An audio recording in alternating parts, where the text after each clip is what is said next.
Hello everybody, my name is Drake. I'm Grant.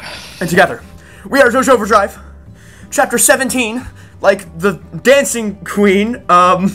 It's like 1738? Unfortunately, neither of those are referenced in this chapter. So, we do have some new references though in this chapter, which we will be discussing in full, because this is a complete review of Chapter 17, The Skirls Bag Screw Part 2, which will definitely be renamed, but... First things first, what do you think about the JOJOLands oral scene? No, stop saying that. Stop saying words that mean other words. Rocky needed us to get a close-up here. The oral scene. The oral scene. If you're excited for the oral scene, leave a comment down below. Saying I love oral. Also remember, we have a Twitter account. And on the Twitter, you'll know when episodes are going to be posted, and you'll know this episode is going to be, like, a bit late or whatever, which you would have known if you were following the Twitter. But if you didn't, you'd be all confused and be like, where is JoJo Overdrive? Where have they gone? I just don't know. But you can be a knower. You can be a knower, and you can follow the Twitter. You can be a true patriot. In the description. And all of the true patriots follow the Twitter. Alright, anyways, oral scene, quote, taken orally, says the little chapter, like, preview little title thing that they take out of the volume. It should have had, like, a little emoji, too. Exactly, yeah. It's a shame it will be released whenever the next version of this comes out or whatever, but... Oh well, for now we can enjoy the oral. Can I say that, or will YouTube kill us? I don't know. I don't think it will. Anyway, so we are being immediately, surprisingly, introduced to a new character, and it seems like a new major character due to the fact that they have a design like that Howler, instead of like too. a not design like that. Yeah, it's Mr. Howler, which I did not expect Howler to be the name of a guy. I thought it was just the company name, but no, apparently the company. In hindsight, we should have speculated. Like, that's not that far of a reach or whatever. So just to discuss this right out of the gate, is this our main villain? Are we getting a much earlier appearance? I think that's possible, but also like the vibe I get so far is like he's not. He doesn't seem like he seems more just like slimy, but he doesn't seem like the most evilest guy of all time. You know, yeah. Which they really like doing for part villains. Because it's really hard to tell because he hasn't done so far. He hasn't done anything directly as monstrous as any of the other villains. However, we know the consequences of abusing the lava rock can be they can get people killed. So we have no context of how this obviously, but I'm saying like he's not any more evil than like any side villains or anything like that. So and something about how he's introduced doesn't tell me like, oh, he's immediately the main villain or whatever. Even though the name Howler does set off alarm bells. But to be fair, when Valentine he feels more like he was just like chilling. That's true. Yeah, that's true. That's true. So he is pretty comparable to Valentine in that way. What's it called? He could be more like a Damo, where he's like, you know, the first half is more focused on him. I don't know if you know the answer to this or not, but I was a bit confused by the beginning. Is the beginning implying that he is Japanese or he was just visiting Japan? Do we have like any confirmation? I think he's probably Japanese because he knows all of the. Unless he's like a weeb, he knows all of the places where they sell the stuff or whatever. Characters in JoJo randomly know a lot of random stuff, so it's hard to tell. I guess we'll know later. I can't believe this is what Norsuke looks like now. He has the gyro beard or whatever. Yeah. No, but I like this design. It's cool. He's got the Howler wolf like emblem on his like stomach. The polka dots on him. And he's got yeah. Either polka dots or they're holes in the sleeves and the pants. Which is, that's true. I interpret it as polka dots. It would be funnier if it was holes though. Holes. I think they're supposed to be holes. Alternate universe Fugo? This guy is first name or last name, I guess if they're talking in Japanese, whatever. First is Aka, which is one of two things. Apparently, it's H in Italian or something. I don't know. I'm just talking for. I didn't hear about that one. I heard about the other Second one. which was discovered a tiny bit later, is like a fashion brand. It's like a Japanese. Yeah, that's what I heard. It's probably that. It's probably that more than anything. So it seems like we might be returning back to the Part 6 naming convention of fashion brands, at least just for this character. Which is fun. Fun to have some diversity.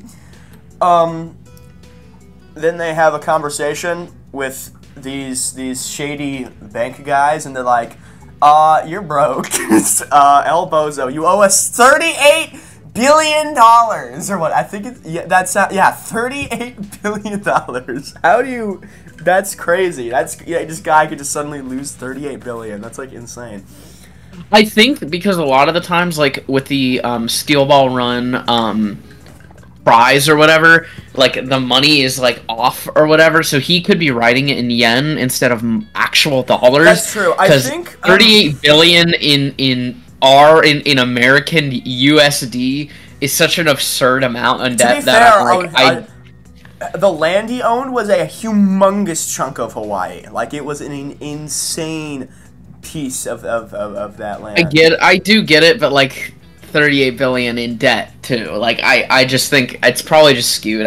Whenever I read numbers like that in JoJo, I just kind of like ignore it or just I don't really think that much. Directly in Steel Ball Run, it was mentioned that the money was being transferred from modern day values. Yeah, I think if I remember correctly, it was 50 million in 2000s money or whatever. I believe it's literally said. If someone wants to correct me on that, you can. But I do think it is. Yeah, but just with this particularly, I was like, that just seems so absurd.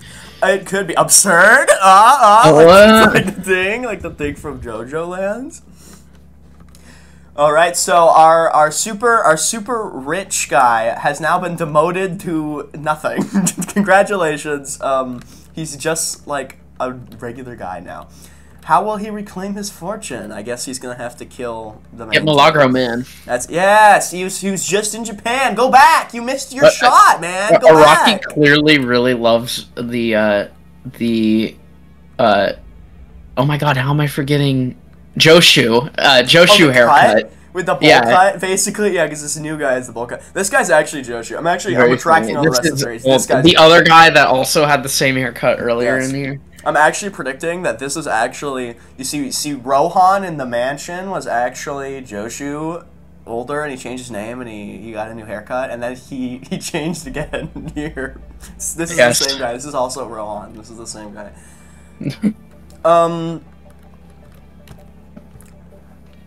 And then we see a glimpse, a little tiny peek at whatever his stand is. It appears to be this like earthy, rocky stand. Rock human rock. It appears to be this like it has like an eyeball on its elbow and a little flower on its head. Maybe little ears and a little pointy nose. And it's got like these walleyes holes in it, which is that does look cool. Yeah, it's very cool. I want to get a good look at it. Yeah, it seems like it's very much like more humanoid too. So. Do you think this is just like a peek at it for way later, kind of like how in the beginning of Steel Ball Run we saw a bit of In a Silent Way or whatever, and this guy's gonna? I think you're onto something with that. I could see that this not showing up for like 20 or 30 more chapters or even more. I like that. I would hope that happens because I don't want to immediately jump to. I think depending on where the story goes, you see, I was assuming at first that this guy, Mr. Howler, would be like the main villain. That's what everything has been setting up for it to be. But I got so used to Toru showing up in the last, like, 30 chapters of JOJOLion or whatever, and, like, we're not even 30 chapters into this part, and we're already, maybe Araki was tired of not showing his main villain off or something. But, I'm getting the feeling he's not the main antagonist anymore. Something is definitely like off with this character. Things aren't progressing in the ways I thought they were gonna progress, which is interesting. But yeah. So now we shift back to Bobby Jean. Bobby Jean and Lulu. We got we finally get her name. It's not just that girl, as the title would say. It's Lulu. Theorized to be some like Scottish singer, I think, or something like that. I don't know. So we finally get a name for the girl instead of, that girl, and it's Lulu. And then Lulu goes insane and keys this goddamn whole car. That's so mean. That's so mean of you, Lulu. Why would you do that? No, but what appears to have happened is that the gang has used their abilities to like disguise this truck with a different license plate number and change the footage and whatever, and it's freaking her out. It's not clear if these people have ever encountered like other stand users before. Like I know they know of stands obviously, and there's probably more stands in the Howler organization if I had to guess. But from the way they're reacting, it kind of seems like this is the biggest threat they've ever faced before, which is interesting because Lulu freaks out once she realizes that like the Bags Groove got like partially defeated. She's like, this isn't supposed to happen. People are supposed to die, man. That's not supposed to happen. Yeah. Very, very bipolar character. Very, very, very, very, very, very. It's fun. I like this dynamic between the two of them, though. It's interesting. Yeah, yeah. So then we see her getting like all hurt because Bags Groove is, getting beat up. Yep. Which again further confirms that we can actually, finally, we can kill a long distance stand from just by killing the stand, unlike every other goddamn long distance stand. And then we cut to Usagi having a bad time. Yeah. I feel like we could say that for the past like 5 chapters. Yeah. And then we could do Usagi has a bad time. Okay. And they're going to the aforementioned MRI, and then they discover, wait a second, all of the MRIs are being used, and if we barge in, they're gonna know something is up and probably get us kicked out. So they did something I didn't even like think of. They're gonna try. I can't believe we didn't think of this either. Yeah. They're gonna try and use Mate Kudasai to make another MRI. Everything else that's been made so far has been like smaller in size, like physically. It's been like a security camera or like a net or something. But now I don't know what the limit is. If I asked Mr. Usagi, if I said, can you please copy all of Hawaii? Hey man, that would go so hard if that eventually happened. Okay, how hard would it go if he could like recreate the lava rock land, and then they like trap the main villain, like the main villain thinks he's on the actual land or whatever, and then it's like, but actually he recreated the land. I assume there is a limit, but the size of an MRI is pretty big. I didn't expect it to be able to go to a bigger size than Usagi himself, but apparently that's entirely possible. Which also means that these guys are super underutilizing it. You guys, my guess would be my guess would be that it's anything that he can fully see within his like view. Okay, that makes sense. Yeah, no, that makes sense. It's also really interesting because I don't think Usagi.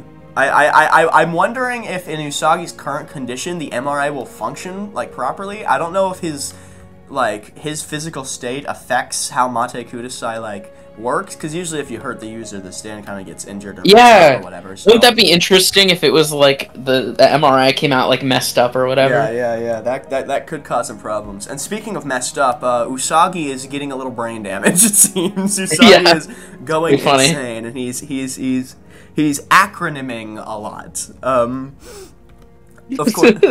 Of course, I doubt. That's such a random. How does Araki think about it? Like, this is what I'm gonna do as his like thing when he goes crazy here. As he's about to go comatose, he's like, "What if he started saying a bunch of different acronyms?" This is like the 4th time Araki has mentioned like acronyms before in this part, and I'm beginning to I'm wondering if it's just on his mind or something, or I don't know. But yeah, that's a very funny scene. That's the part where he's like, "You're my BFF, my ID, and my AKD." I don't know how exact the translation is or anything. I don't know if he's saying these words in English and they're correctly like acronymed or whatever. But it is regardless, it's funny. Very funny. And he doesn't actually get the MRI out successfully this chapter, so we'll have to see what happens with that. I want to see how that happens, but we don't get to look at it yet. Before we get interrupted because Bobby Jean and Lulu have arrived where they are. Which I think I think it was like that was really smart of them to get a separate MRI, because now these two, they were looking in like the wrong place, because they're looking at where the regular guys are. So the fact that they already figured out that they were going to use an MRI is already pretty smart of them, but looks like it's not good enough. And then there's this interesting part where Bobby Jean gets a call from Howler, Mr. Howler, and Howler wants to get in contact directly with Lulu, not like Bobby Jean. He specifically says, "This call is for your ears only." So Lulu has like a higher rank up the chain, I guess, than Bobby Jean. I don't know how that happened. At first, I thought it was because like maybe Bobby Jean wasn't a stand user, so he was just kind of like the caretaker of this kid. But no, he has a stand. He's just being outranked by this child for no reason.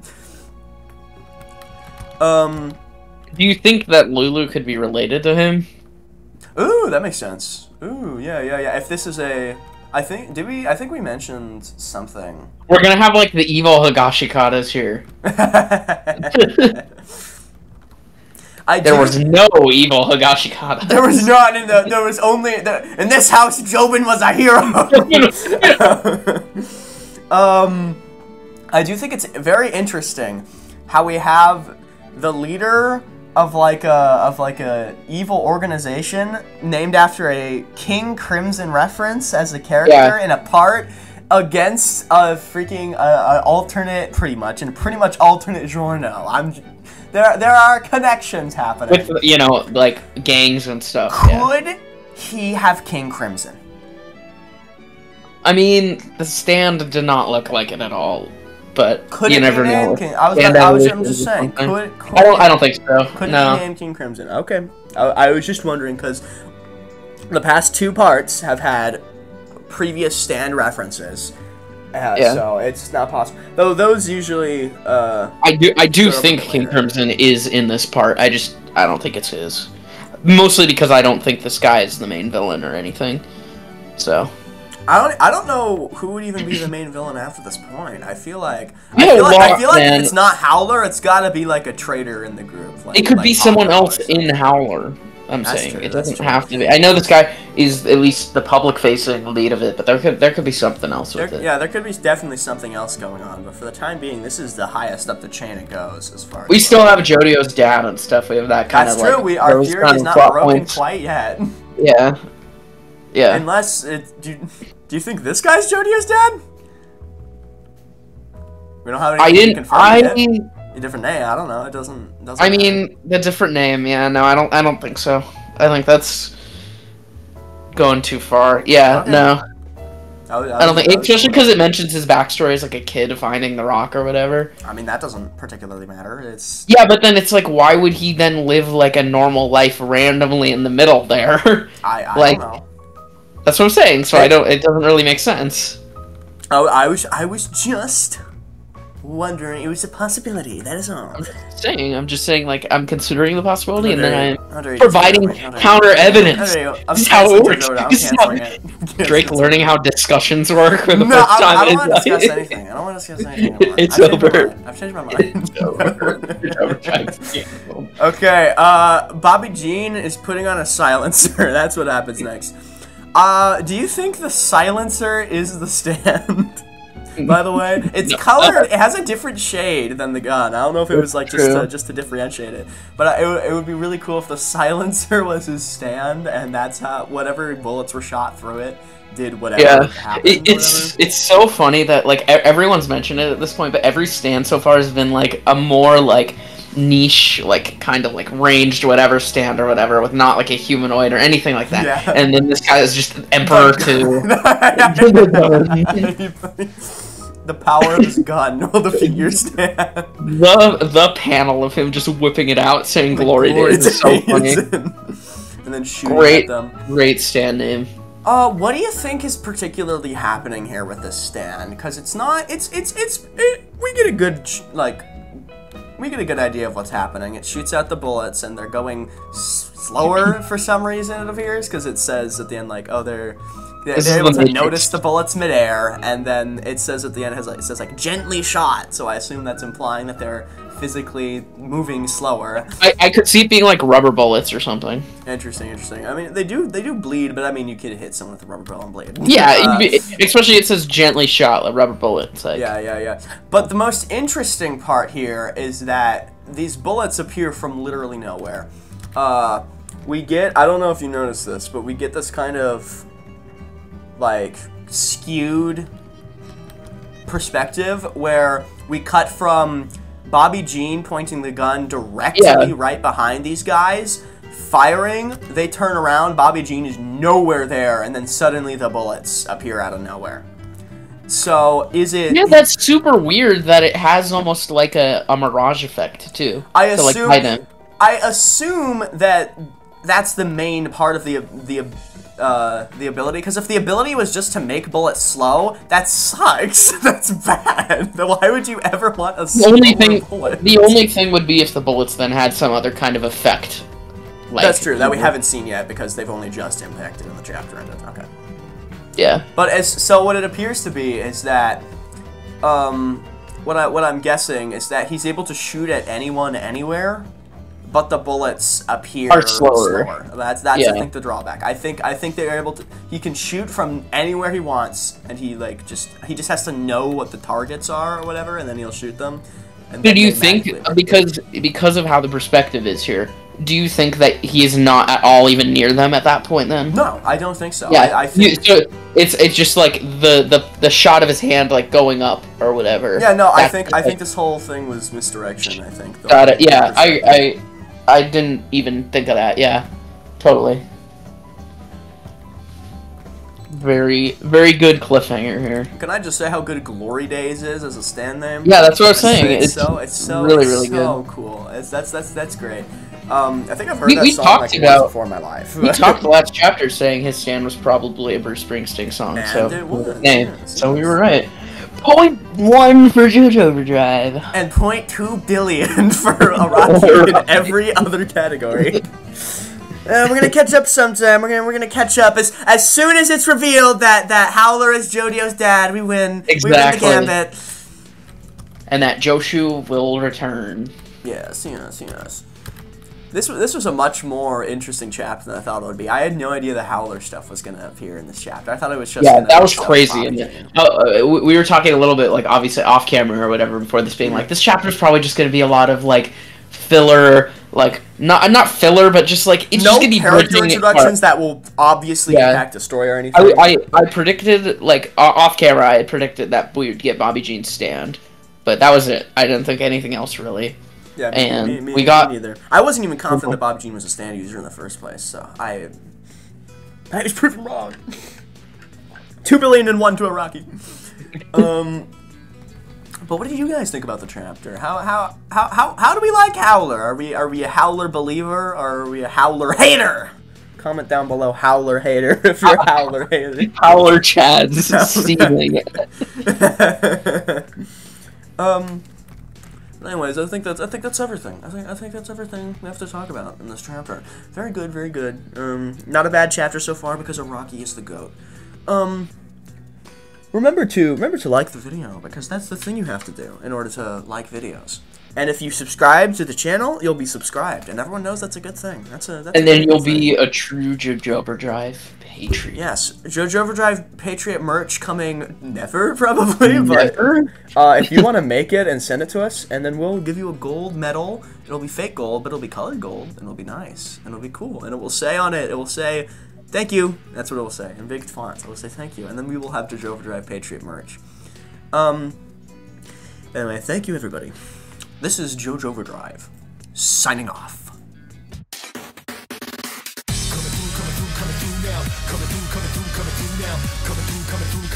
Shake it like your feet, overdrive. Coming through now. Coming through now. Coming through. Watch where you're going, overdrive. Let the downside up to top notch, whatever haters do. Hot top.